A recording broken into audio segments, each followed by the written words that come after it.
శివాయ విష్ణురూపాయ శివరూపాయ విష్ణువే. హతాజోడి ఇది మధ్యప్రదేశ్ ఏజెన్సీ ప్రాంతాల్లో గిరిజనులు ఈ మొక్క కాండాన్ని అనేది పెంచుతూ ఉంటారు. ఆ కాండాన్ని కూడా ఒక ప్రత్యేకమైన తిథుల్లోనే సేకరిస్తారు. ఈ కాండాన్ని తాంత్రిక వశీకరణ చర్యలకు వాడతారు.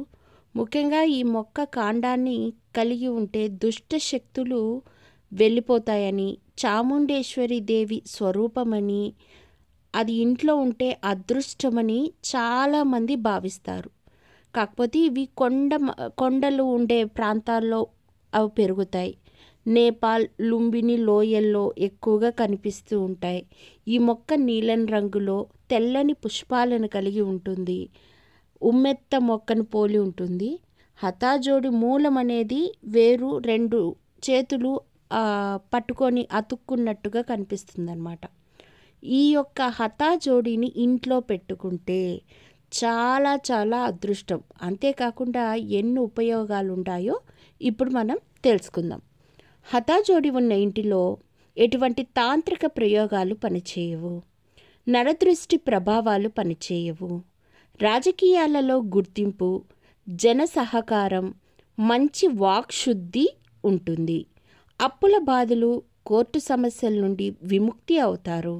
ధనాభివృద్ధి, అదృష్టం కలిసి వస్తాయి. శత్రువులపై విజయాలు, ఇంటిలో పిల్లలు ఉన్నత విద్యకు అభ్యసిస్తారు.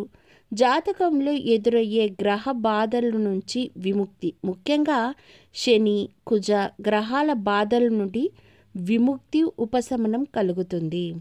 హతాజోడి ఉన్న ఇంటిలో అందరికీ మానసిక ప్రశాంతత, అందరి మధ్య ఎటువంటి కలతలు, గొడవలు రాకుండా ఉండే రకంగా, పాజిటివ్ వైబ్ ఉండే రకంగా ఇల్లు మారుతుంది.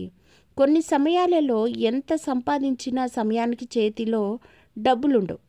అలాంటి సమయాలలో హతాజోడిని పూజ చేసి బీర్వాలో కానీ లాకర్లో కానీ పెట్టుకుంటే సమయానికి తగ్గినట్టుగా డబ్బు అనేది సమకూరుతుంది. దీర్ఘకాలికమైన అనారోగ్యాలు ఎవరికైనా ఉన్నట్లయితే ఈ హతాజోడిని పూజించి ఇంట్లో పెట్టుకుంటే ఆరోగ్యం కుదుట పడుతుంది.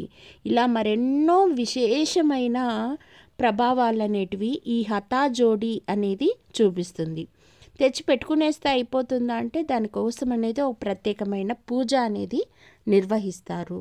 అవి నిర్వహిస్తేనే దానికి ఆ శక్తి అనేది వచ్చి ఆ డబ్బును ఆకర్షించడం, జనాలలో మనమే మంచిగా కనిపించడం, ఒక ఉన్నత స్థాయికి వెళ్ళడం, ఇలాంటివన్నీ కనిపిస్తాయి. ఓకేనా? ఎవరికన్నా హతాజోడి కావాలంటే నన్ను కాంటాక్ట్ అవ్వండి. ధన్యవాదములు.